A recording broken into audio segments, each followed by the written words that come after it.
We're in the Rare Book and Manuscript Library at Columbia University, and I'm speaking with Professor Blanche Weisen Cook, Professor of History at John Jay College and the City University of New York. So can we talk a little bit about Crystal Eastman, because she's the lesser known of these individuals. Right. Except for my lonely little book of her papers and letters, there really is no biography of Crystal Eastman. There needs to be one. She is fascinating. She dies very young of a kidney disease in 1928, but her life is so full.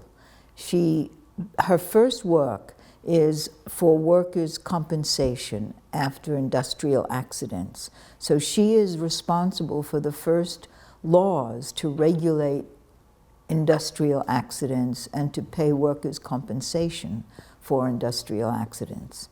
And then she becomes very progressive and really is the founder of the ACLU. But she's a peace person. She is one of the few socialists who is also an equal rights feminist. So, for example, when the ERA is introduced in 1923 by Alice Paul, who we know is a great conservative and a bit of a racist, Crystal Eastman says it doesn't matter what she is, she has a thought. Women should have equal rights, and this is a fight worth fighting, Crystal Eastman writes in 1923, even if it takes 10 years. And here we are in the 21st century. Right, yes. Still fighting for equal rights. Right. And that's Crystal Eastman, a big visionary. Her articles are fantastically important to this day. Women's rights, sexual freedom, all kinds of freedom.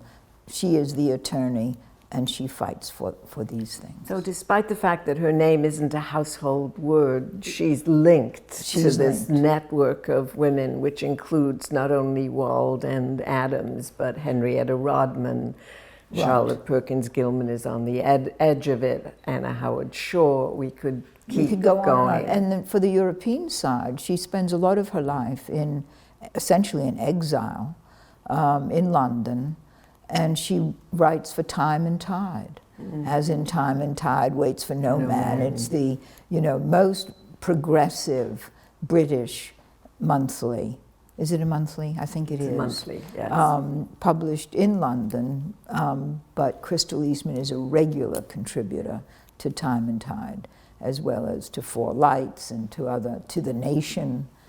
Great.